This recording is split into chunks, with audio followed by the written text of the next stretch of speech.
CFM Radio. CFM Radio. We are live. We are back once again on another fine Wednesday evening to deliver to you here on YouTube video game music and news. What's up, Vector? Video game music and news. Drix, are you spinning the best video game music that we can hear tonight? You know, the best video game music I can get away with playing on the internet because I found it on the internet. Hey, you know, I can't blame you. Sometimes we get that video game music, and guys, they come at us for it. Yeah, a little bit. You know, play the wrong song, get hit with the old copyright strike. What is one of the going reasons why we're on? not over on Twitch with the CFM Radio. With the CFM Radio. We can't take that hit over there on Twitch. But you know what I can take hits on over on Twitch? My playthrough of Sonic Frontiers, Drix, I was getting through that game, and I get lost in just running through the world. I gotta tell you, there's a lot to explore, and I'm having a lot of fun just going through it. But man, I want to just find everything, even though the game can sometimes, it can feel like I'm really trying to fight against the game. Like, Yeah, I see you be getting some of those S ranks on those high-speed platforming challenges. hey man, I gotta tell you, those first-time S ranks, they're very, very, very fun to achieve. You know, when you're just like, all right, I want to get a good time. You go into it, and I'm like, I want to get a good time, and I want to get the rings. But if I get I want to prioritize all 5 rings to make sure that, like, because that's like the easiest stuff, right? Because like most of the time in those, like, I guess they're cyberspace missions. They are you have like 5 missions within the stage, and then one of them is get a good time, one of them is get 5 red rings, the other one is get a bunch of rings, and then finish the stage, of course. Yeah, and, like Tony Hawk 2-minute runs, you know. Yes, no, absolutely. If anyone is familiar with that, it's 100% just like Tony Hawk. And it's very, very fun to like try to go for it, because hey, guess what? So most of the time, you can just go for it. I've been doing it the whole time I've been playing. It's very, very cool. Yeah, And- give you some wiggle room to explore and feel kind of freeform with But your hey- tricks and such. Hold on. But hey, Drix, I gotta tell you. Oh this, yeah. Well, hold on. Frog Refuge, just gumming in on me. But I gotta tell you, some of these stages, they're a little wonky. It's very I was saying it in the stream, it's very reminiscent of the classic Sonic Adventure 2 style stages, but those stages these all feel like the final stages, like Final Chase, Final Rush, as opposed to like anything early in the game. And maybe some experimental level design going on. that's kind of what I kind of get frustrated at, is the level design isn't truly really that experimental, at least not to me. It's not that I'm not into it. I really like the level design in Sonic Frontiers, but I actually think that it's I don't want to say it treads water, but I'm much more into the open world, and I'm much more into the stages that are focused, like the purely side-scroll stages, the stages that are purely that are like Sonic Run on the mobile, right? Where you're like looking at them from behind, and you're like dashing right and left at the right time. The new Forces game, like the train runner. Yes, exactly. But you may have seen better as a tried and true Sonic fan. Hey, you know what? Subway Surfers is the new Sonic, right? But like, yeah. But that's kind of what I mean. I really like those. They're really well done in this game. But those straight up 3D platforming style experiences in this game, they're not very good. At least not. I'm only on Island 2, so I'm only on the second world. So I don't want to jump to conclusions, but they have not been making a good first impression. Nice. Yeah, we've seen a lot from Sonic over the years, so there's a lot of points of reference for this one. Hey, but I gotta say, I don't hate this. It's very fun. I really, really, really when I'm enjoying myself, I'm having the time of my life. There's so many good sequences, so many good. You jump through a lot of rings. You jump through literally and figuratively. There's a lot of high-speed sequences that require you to have like that split-second decision-making to grab that spring, to grab that, hit that enemy, so that you can trail off into this other area that might be a little bit tucked away, so that you can jump on this zip and it fucking hits you on this rocket that shoots you all the way over that, super fun, super cool, cinematic, very cinematic Sonic game. I'm really surprised by that. So I'm having a great time. I just don't like these, I guess I could say, archaic style Sonic Adventure 2 rip-off stages, because like I said, it doesn't feel like Final Chase. It feels like a rip-off of Final Chase. It feels like like someone played Final Chase and was like, all right, I think I get it, and they like tried, and it doesn't really hit the same. Like the developers grew up playing Sonic Adventure 2. Yeah, and they never really stopped playing that one. Which is exactly. cool. Which is cool, and I'm down with Sonic Adventure 2. I love Sonic Adventure 2. It's my favorite 3D Sonic. But man, this level design gets kind of tedious, kind of fast.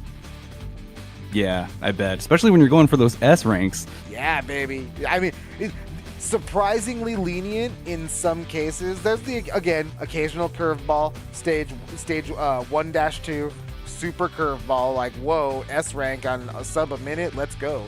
But like get ready to get good. Yeah, get ready to get good.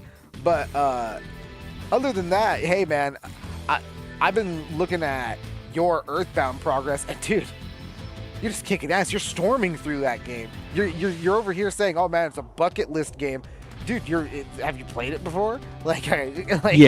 No, I've plowed through and on more than one occasion and gotten pretty far, but yeah, never fully made it to the end because of just restarting saves and stuff. So I'm on a healthy, like, getting to a new town every run. I just got Paula, so I'm gonna be leveling her up for a little bit when I resume. Might do another stream tomorrow. We'll see. Nice. And get her frying pan and her equipment. Get her some psychic abilities before charging into Threed. Yeah, we just met the guys from the Runaway 5. Hopped on their tour bus and drove right past some ghosts. So, yeah, jamming out to the music, and I might head backwards actually on the next stream to get the Sanctuary location, because I think there's one over by Happy Village that I need to. I'm going to use that as sort of like a grinding ground to get Paula up to speed, and then city by city, stream by stream, we're going to take it. Yeah, no, you're just, like I said, you're just kind of plowing through. I was really surprised. I was like, man. You know, this is one of those games that Drakes was like, man, I'm really motivated. That's definitely one of the words like I would use to describe it. You're just kind of killing it. Just like you said, you kind of knew from the beginning, like with the punks, you kind of knew where to grind, how to get rid of them, how to separate them. And like, you know, don't feel bad when you get beaten to a pulp and just restart at the last telephone you saved at, because if you're not carrying a lot of money on you, like outside of your ATM account, if it's not in your wallet, there's not really a whole lot to lose. So I've lost any sort of like guilt trip about, you know, losing to some enemies, and it's just like, all right, well, here I come back again, get all my psychic power up at the hotel, and just get back at it. And honestly, like there's a lot to how do I say it? There's a lot. I guess I could say it like that. There's a lot to the game, right? There's a lot that you could do to save yourself. There's a lot you could do to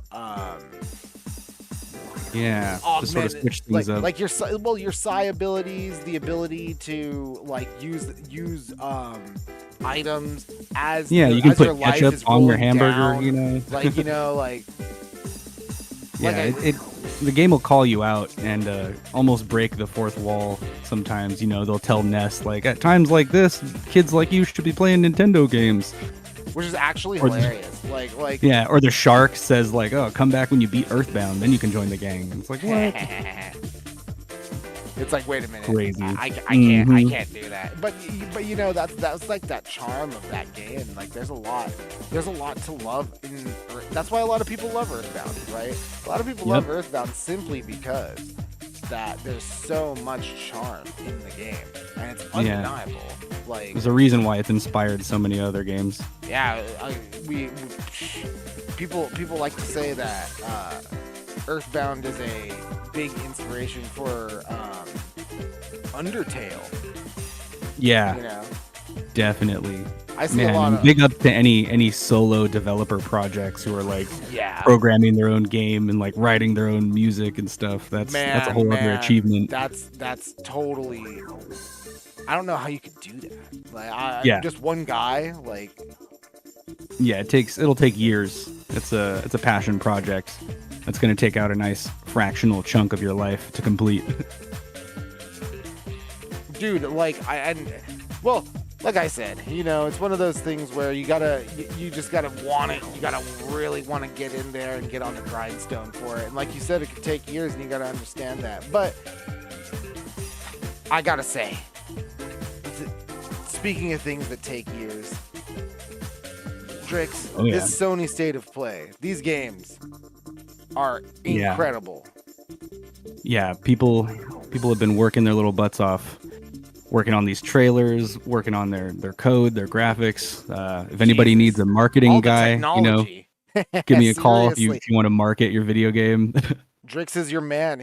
All of the cuts that we do here and all of this great musical and video editing work in a professional capacity is awesome. His portfolio is great.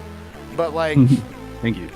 Hey, but I gotta say, the portfolio for Sony is pretty good too. It's ridiculous this year. A lot of people say it's a disappointment. I kind of say for me, this is kind of like par for the course for like a post-COVID era, big first-party state of play kind of thing. There's no E3 anymore. Okay, like they're not gonna drop a ton of money just at a trade show with big, inflatable blow-up set stages and stuff. Like they're not gonna hand you a console controller at a trade show and get you to play the latest, hottest, newest games when you can just download the demo at home nowadays.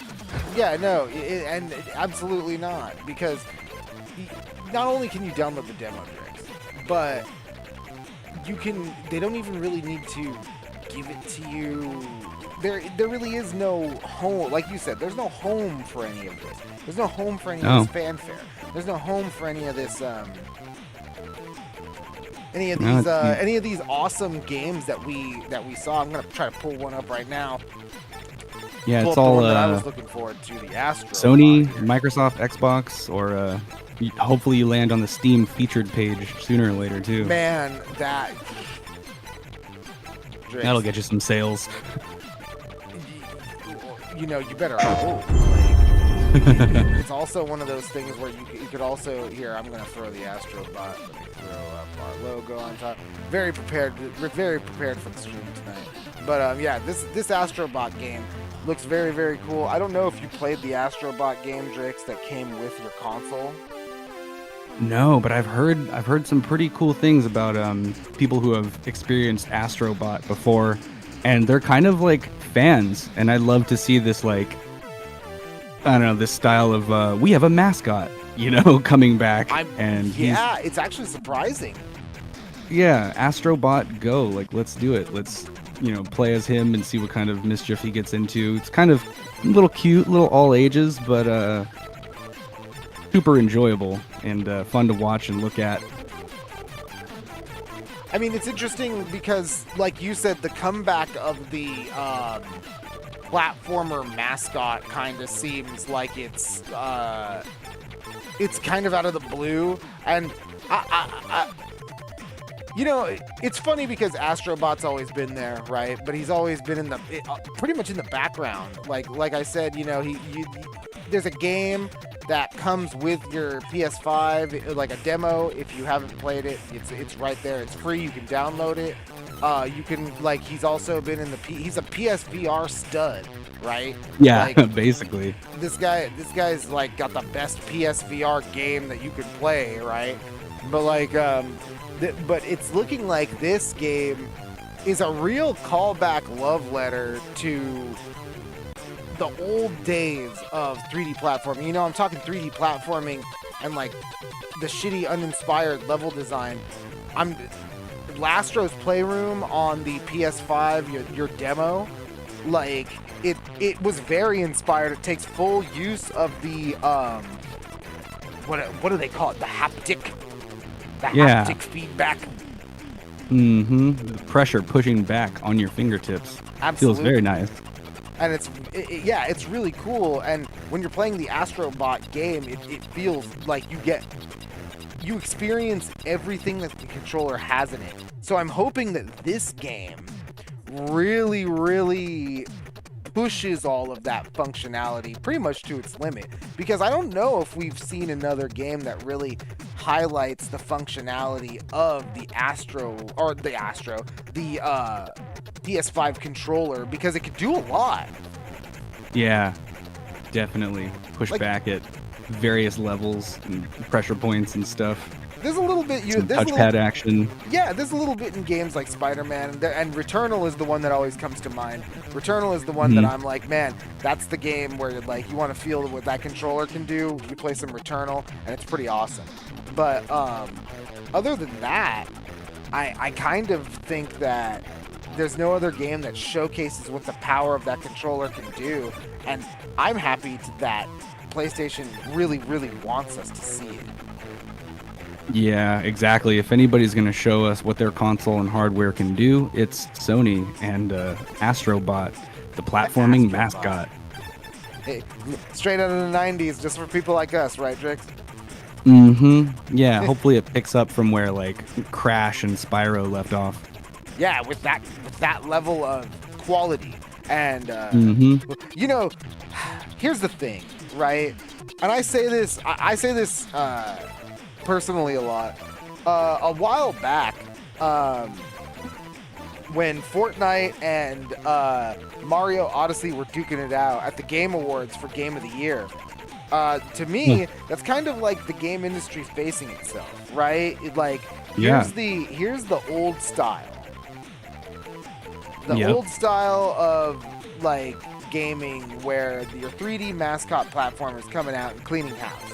And then you have Fortnite, which is like the new stuff, and this is where the live service. Kids. Yeah, and the new kids the like this multiplayer or battle royale game. Yeah, giving you that social experience at the same time. Huge social experience, but you know, at the end of the day, Mario Odyssey did win, and I'm interested in Astrobot kind of like as a case study, because there's a game that we're going to talk about later on in the show that really stole the show, because this was not the most popular game by the numbers. This Astrobot game, nor any game that you think about that you maybe think about like the new shooter Concord, the Path of Exile stuff, none of that stuff was nearly as popular as the game that we're going to talk about that came out of this showcase later on. But you know, and I gotta say, it's by a magnitude of like 20, so it was really popular. Everyone knows exponential. If you don't know about the game that we're going to talk about at the end of the show, then I don't know what showcase you watched. But it's definitely not this one. It's definitely not Concord, even though Concord looks kind of cool. But Drix, here's the thing. It's kind of funny. You had two hero shooters in this state of play. You had the Marvel, the Marvel Rivals. Rivals, yep. And then you had Concord. Yeah, Marvel's got their fan base pinned. They're if they're into Marvel games, like they'll play it. Concord, you know, I don't know, bit kind of sci-fi, kind of fantasy, you know, still fairly Overwatch. I mean, lately seriously. I've been going back to the old reliable Team Fortress 2 that I kind of feel like started the whole hero shooter thing. But proxy, you have to be at least Team Fortress 2 and then have something that like grips your audience too. So we'll see between these hero shooters which one ends up coming out on top. Here's the thing that I think, Drix. I just sit and I think to myself, does PlayStation think that it can get, like, does it think it can catch lightning in a bottle twice, right? Does it think Helldivers is kind of like a flash in the pan, right? Like I'll put some Helldivers back up. I'll put some Helldivers back up right now. Let me do that. We'll put some Helldivers. Helldivers is one of those games like lightning in a ball. No one saw Helldivers coming, right? Yeah, no, just out of the blue, you know, the little what European developers that could, Arrowhead Studios, who were just such big fans of tabletop games, they made something a little more fast-paced and action-oriented for players to cooperate on, and I think they just destroyed their first planet. Through our powers combined, we turned what used to be a planet into just a black hole. Hell yeah. So you got these guys. We did a couple weeks back. We saw an interview on GamesIndustry.biz with the CEO and the creative director for the game and the studio. And the thing that I got from that was they're really ambitious.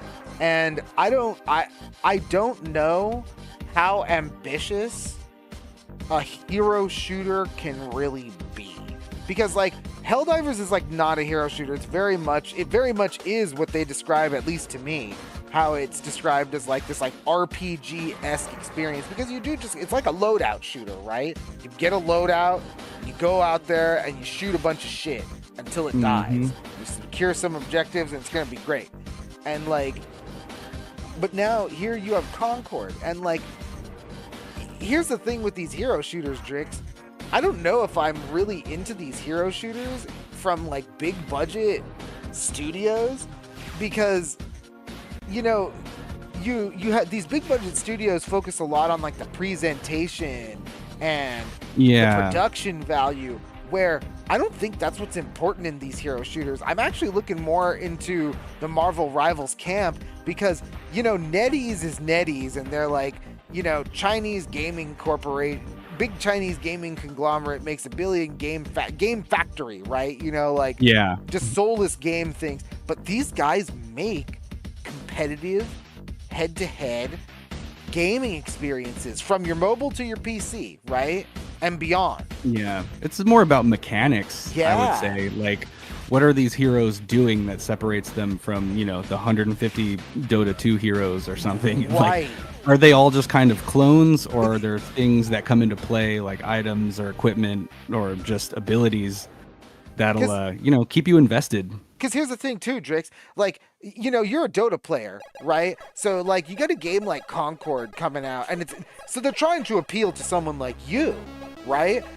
Like, literally, it's one of those winks that's like, hey, we see you like Helldivers, but do you like Concord? Is this for you? And I gotta ask you, I'll ask you right now, Drix, is Concord for you? Are you in this like hero shooter? I'm down for this. Or like, as a Dota player, are you looking for a little bit more than just, oh, this is here's this guy who does this in like maybe a different way, or like he shoots his gun in his mobile, or he shoots his gun in his tough, or he shoots his, like.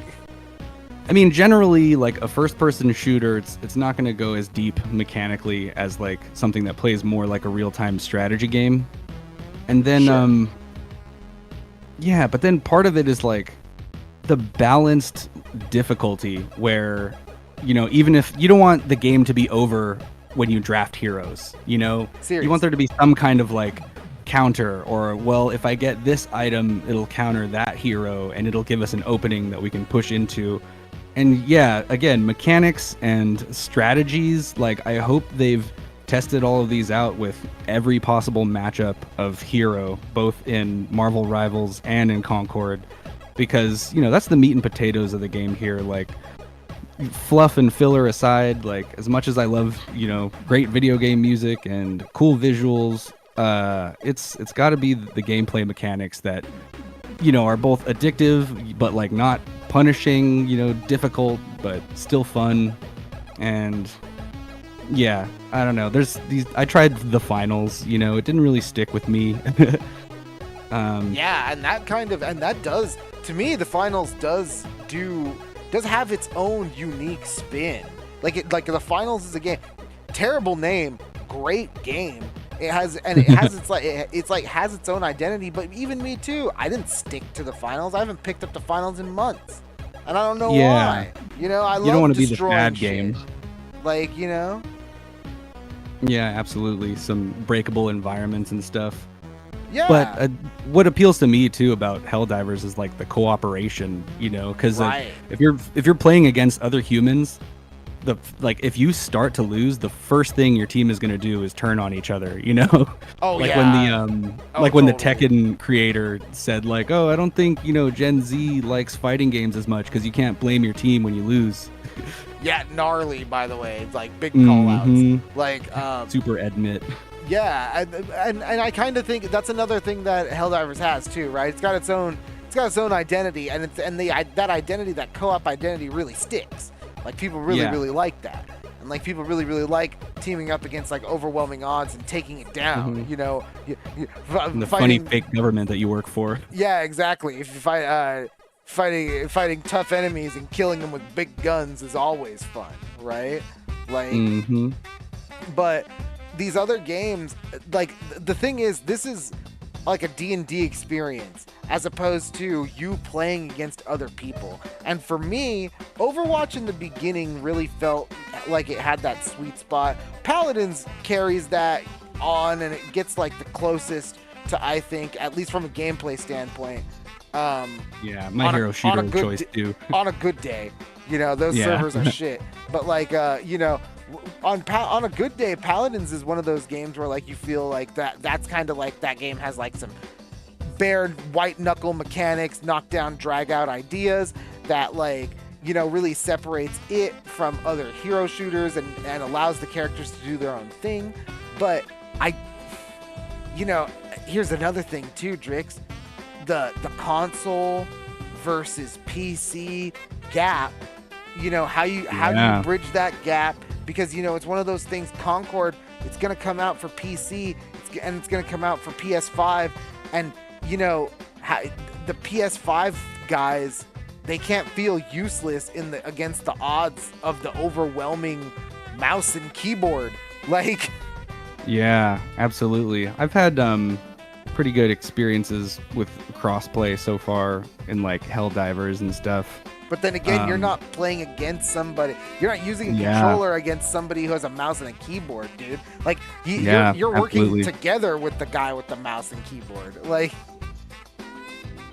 so yeah, get your macros together, everyone. Yeah, seriously. Hey, you know what? And it's kind of what the State of Play was all about. Like I said, there was one. It's kind of funny. You had these like you had like Path of Exile 2. And they were like, man, it's couch co-op, and you had this other game that was also like, hey, we're also a free-to-play couch co-op adventure.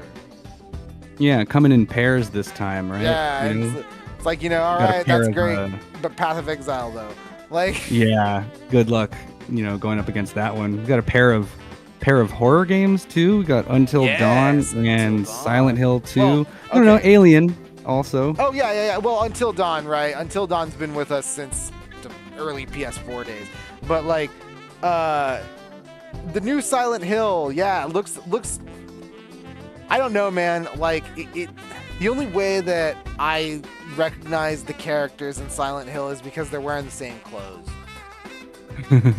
Like, yes, now in 60 frames per second. Yeah, you know, and it's like, man, like it's like, there's that detail, you know, it just wasn't there before. It's like, yeah, you know, but they all had their own look, and they just don't look like they did. And you could, you know, people could say that like, they don't look crappy. It's like, I guess you could say that, but I mean, to me, it just doesn't look like the same characters at all. They don't. They also don't. This wasn't the one in the franchise that stood out to you, was it? No, this definitely was the one. I think this is my favorite one. Oh, okay. Like historically, but like this one, like I don't know. It almost feels like I feel really apprehensive with this Silent Hill 2 thing because, and I'm not going to talk about it for too long because we got to move on. But like this Silent Hill 2 thing, I feel really apprehensive about it because it's one of those things where everything kind of looks a little too high res for what it is. Because Silent Hill 2, part of the charm, I don't want to say part of the charm was the limitations of the technology, because at the time, that PS2 tech was like fucking incredible. And we were seeing things on that just like were impossible before. And like, the memes just won't be the same with better graphics. I mean, well, here's the thing, like, it doesn't look as like, I guess, like run down or like fucked up. Like, you know, she does like. They went easy on the fog. None of these guys look distressed. None of those characters look distressed. Like, you know, people have been supposed to have been there for like a week. You know, like, right? Shit does not look. It looks so Hollywood as opposed to they like. they didn't go full LA noir with like the facial expressions. Or not even, they didn't even go like Resident Evil 2 remake, dude. Like Yeah. they didn't even, it does not look like a horror game. It looks like a horror, like a big budget horror movie where you have to see the celebrities' faces at all times. They can't look awful, right? I have to make sure that this is the right, you know, and that's kind of like your mileage may vary.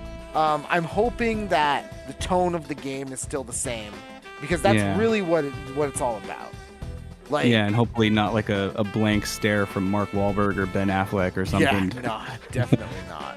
But here we go. We're gonna cut out this little story. We're gonna cut this really short. We don't got B-roll for it, but there's this game hit early access called on Steam called Serum.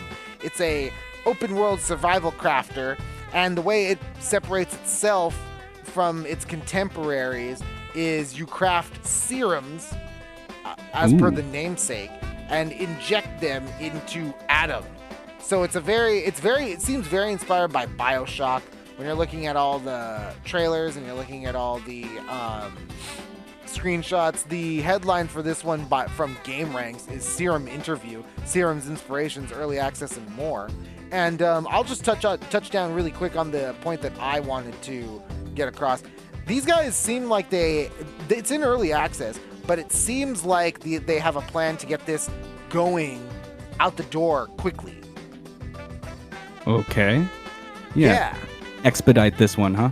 Right? Yeah, because, quote, Serum will be in early access for the next few months while discussing upcoming features. Quote, we still have a co-op mode, and a new canyon biome to introduce later this year, plus additional languages and another tweak to the main UI in-game as well. So it seems like this is one biome. Huh. And co-op mode, they definitely seem like new game plus comes in a later patch kind of situation, right? Yeah, absolutely. The fast food drive-through of games. Exactly, right. They still forget, your McChicken, and you got to come back for it later. Right, but other than that, it seems kind of like an interesting turn on the survival craft, where it's really focused on you augment your abilities because you craft a bunch of serums, and that's what you're crafting. You're not crafting this giant factory, you're just crafting these serums that make you go out and get further, and it's story focused. So it's not one of these things where you're sitting there like, oh, I'm just aimlessly wandering around the world. Yeah, not survival, make your own fun sandbox. Right. So pretty interesting. Serum on Steam right now. Check out the interview from GameRanks. That headline is GameRanks.com. That headline is, quote, Serum Interview, Serum's Inspirations, Early Access, and More. And Drix, before we go to break, we gotta talk about this. Oh yeah? Yeah. Because after break we're gonna hit the new releases. And Drix, I gotta ask you, have you ever worked at an IKEA? No, I can't say that I've ever worked at a Swedish furniture store. To work at an IKEA? Well, there's worse ways to make a living. Well, if you ever wanted to work at an IKEA, you or anyone watching wanted to work at an IKEA. I don't have Roblox footage, but we're gonna talk about it really quick because from thecoworker.co.uk, the page's tagline is "Get paid to work at IKEA on Roblox." Whoa. Yeah, I'm all about gamifying your work, but this takes that to a whole new level. Again, thecoworker.co.uk is the web page. And reading the page, under the section titled What We Offer, you can find a few key details about the job, Drix. Nice. Yeah, maybe I'll have to sign up with Roblox and get on down to that digital IKEA for some part-time work. Quote, this is not the typical IKEA job. Candidates will be recruited to work inside our newest store, located on the gaming platform Roblox, getting a taste of what careers are like in a real-life IKEA. Huh. Man, some job training. maybe something interesting to do over the summer for any of you students that might be off. True, and here the benefits are, quote, fully remote and flexible, 15 pounds an hour GBP, and it is a limited contract. So it sounds like you're a temp worker, right? Like, yeah. So, but man, if you're a fan of cashier simulator or any of those like power wash simulator or truck driver simulator, it's like, well, this one actually IKEA pays. Simulator, yeah, the work at IKEA simulator will pay you. All you need is a Roblox account. And they can probably ship that furniture anywhere, really. You know what, Drix? One of those things where it's almost tempting to apply just to see what the benefits would be. Yeah, exactly. That's again, that website is thecoworker.co.uk, and that is the IKEA that exists within Roblox that you can work at. And Drix, we're pretty light on the new releases this week, so we're going to go to break first. And what have we got going on in this wild background music? Right now, this is from a Dreamcast game called Bangai mecha title. The song's called Cyber Command Center. Bangai here we are, CFM Radio. We'll be right back. CFM Radio.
CFM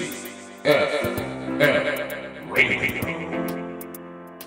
CFM Radio, we are back. We are back, and as always, we are live on a Wednesday night. That was I Am All of Me from Shadow the Hedgehog on the PS2. Damn, I love Shadow the Hedgehog on the PS2. Great game conceptually, terrible execution. My God, that game is awful. Like, You know, what if we gave Sonic an edgy color palette and guns? Drix, that's not even the worst part. That's not even the worst part, Drix. You want to know what the worst part of Shadow the Hedgehog is? What is that? You need to beat that game like 50 times to get the actual true ending.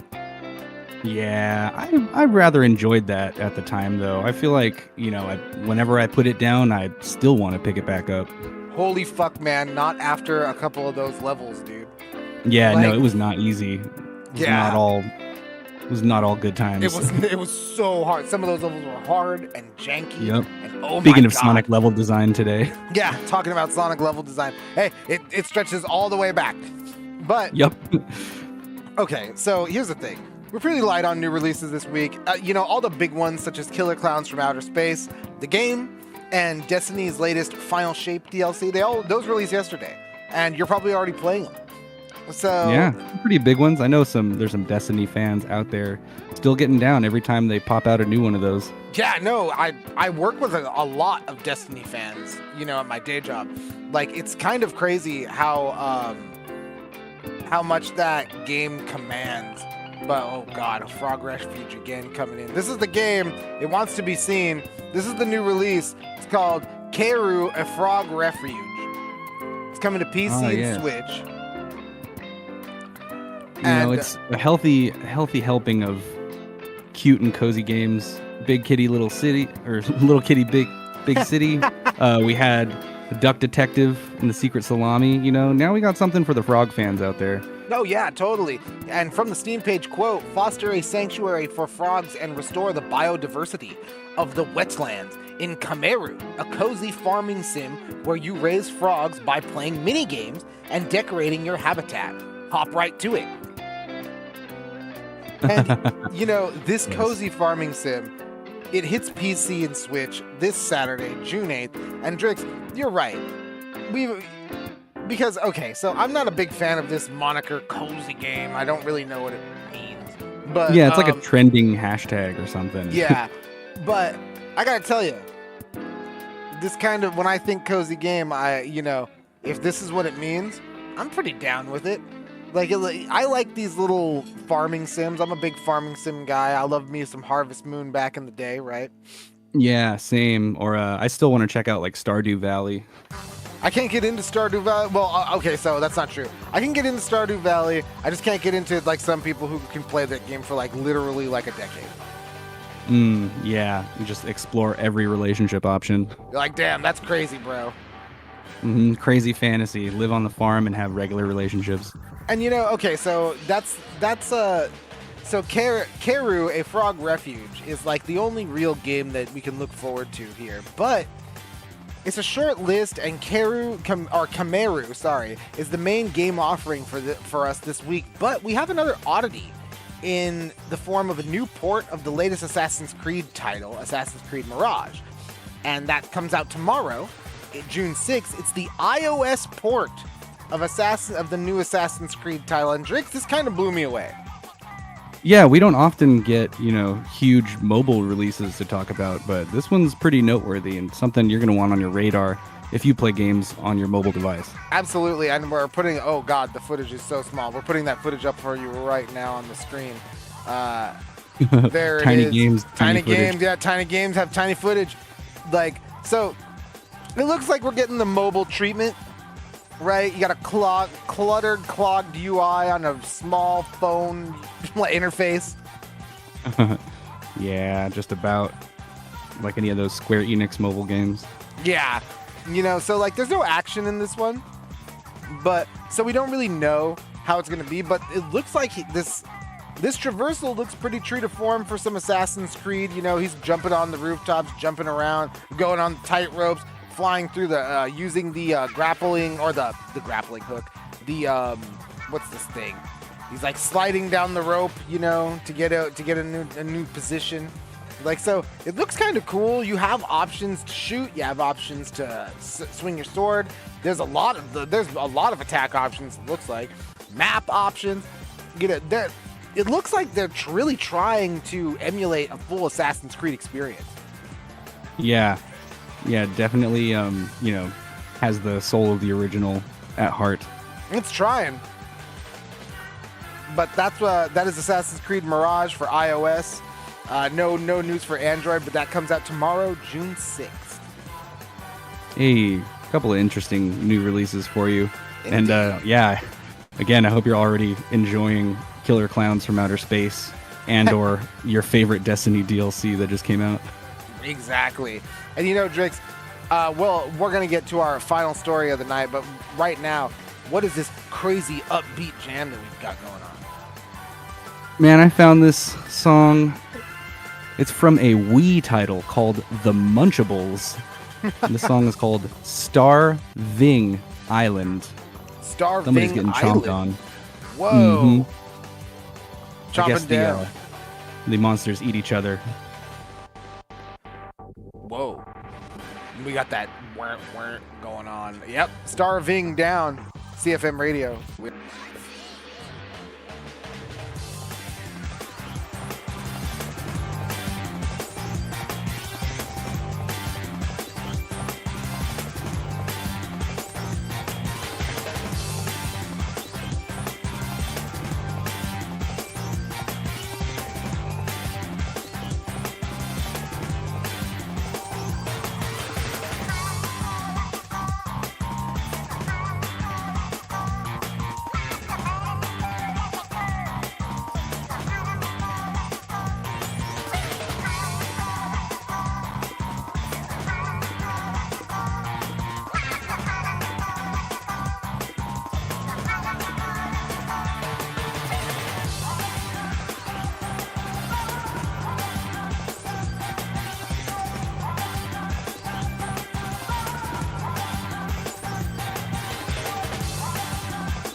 back. Yeah, that probably isn't what you usually think of when you think of boss fight music. That was a little bit more Beach Boys than you might expect. But that was from Scooby-Doo Night of 100 Frights from the PS2, GameCube, Xbox era. Oh my god. Hey, yeah. Nice pickup. Song is called Versus the Green Ghost. So, Scooby-Doo, where are you? Nice pickup, Drix. That was a nice little bop. You're totally right with that. Spot on with that Beach Boys comparison there. I definitely wanted to take a surfboard out and run down, run my happy ass down, to the beach. But Drix, it's 8:30 at night, and I'm no night surfer. So no, we gotta squeeze in a bit of gaming before the night gets too late. And speaking of gaming, our final story. And I've got to jury-rig this trailer up again here. Hold on. You're going to want to get your pretty maid dress on for this one. Absolutely. And this, again, you're seeing it right now on the screen. This one, it was the talk of the town as it seems. This is Infinity Nikki. Drix. Yeah. This is not a character I've heard of before. No, doesn't seem to.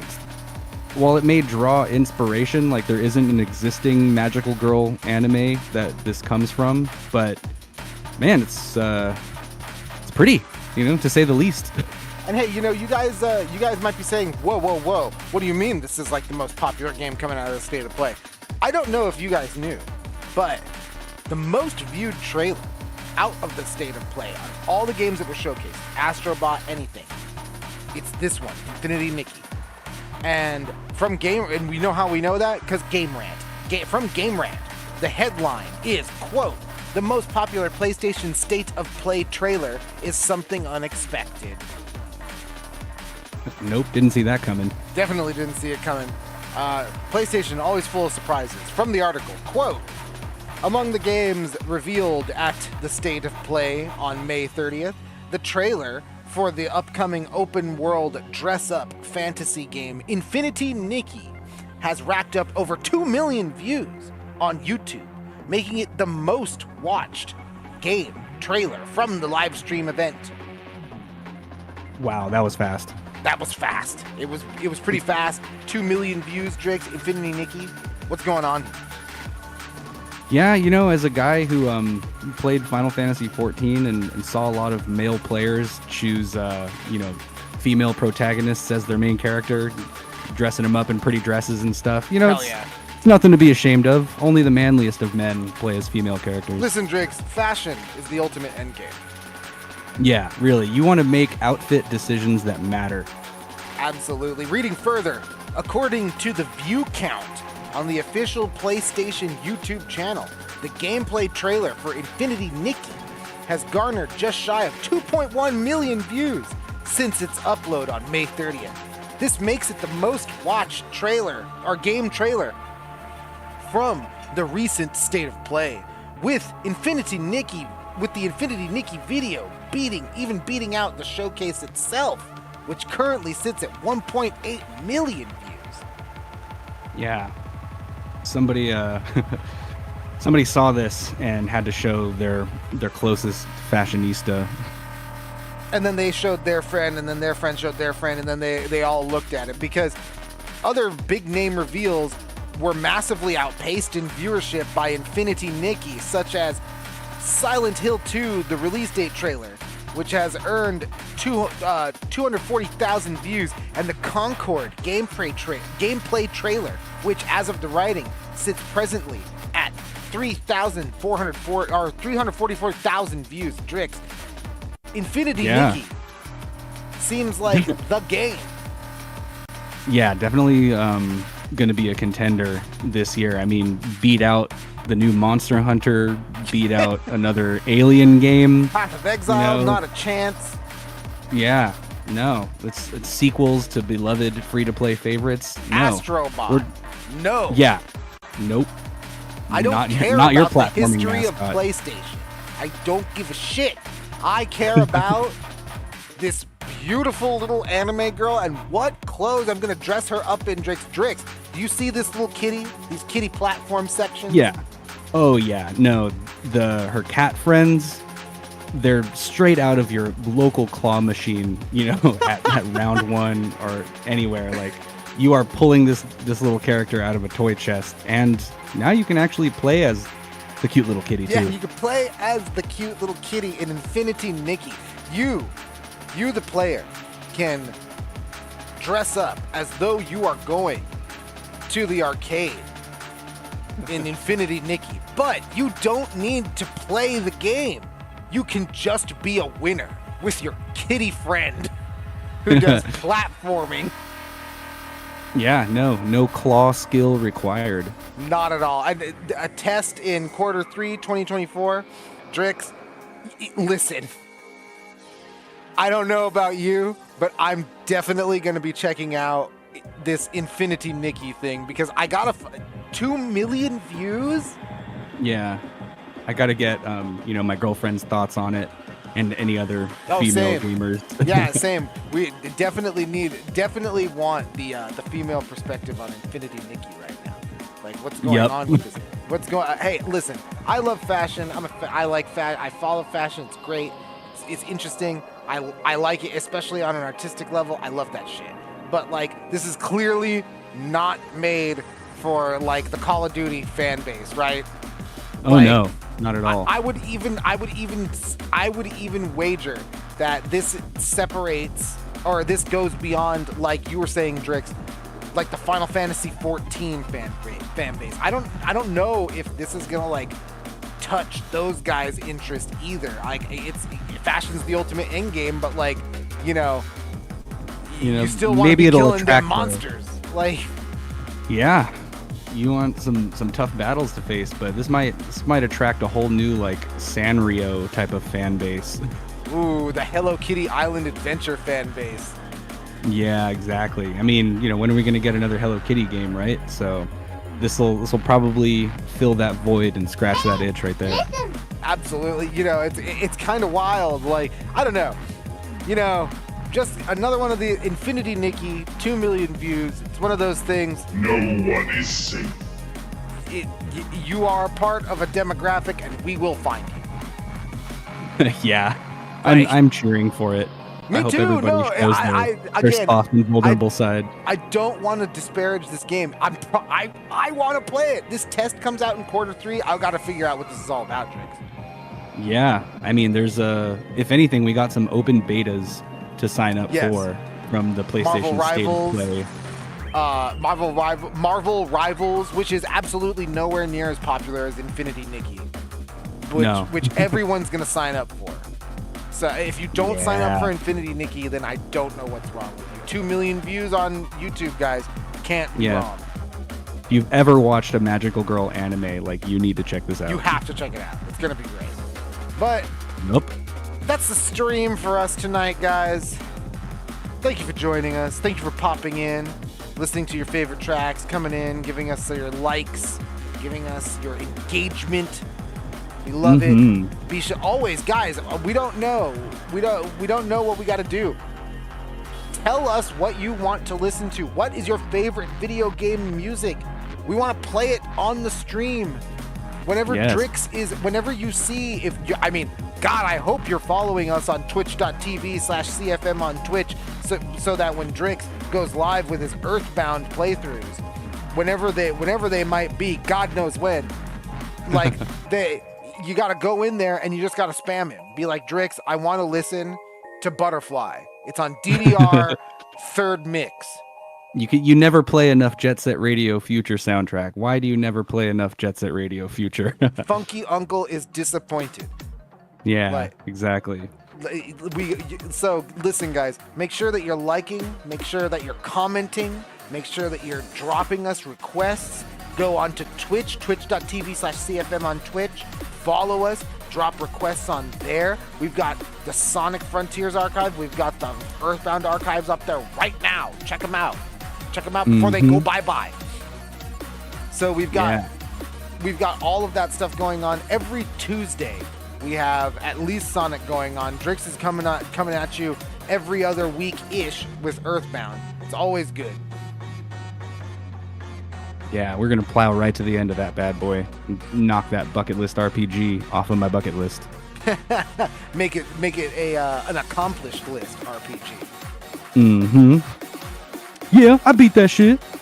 What up? But all right, that'll do it for us here. We're gonna end on this Infinity Nikki story because it's still kind of bewildering that this trailer even outpaced the showcase itself. Dude, people don't even care. We just want Infinity Nikki. Yeah, I'm ready to receive Infinity Nikki. I am ready. Nikki is ready. And for everybody here at CFM Radio, we're ready for you to click those buttons. The likes, the subscribes, the follows, all of them. Yes, stay tuned, and we'll be back next week with more video game music and news. Video game music and news. We'll be back here next week with more CFM Radio. Have a good night.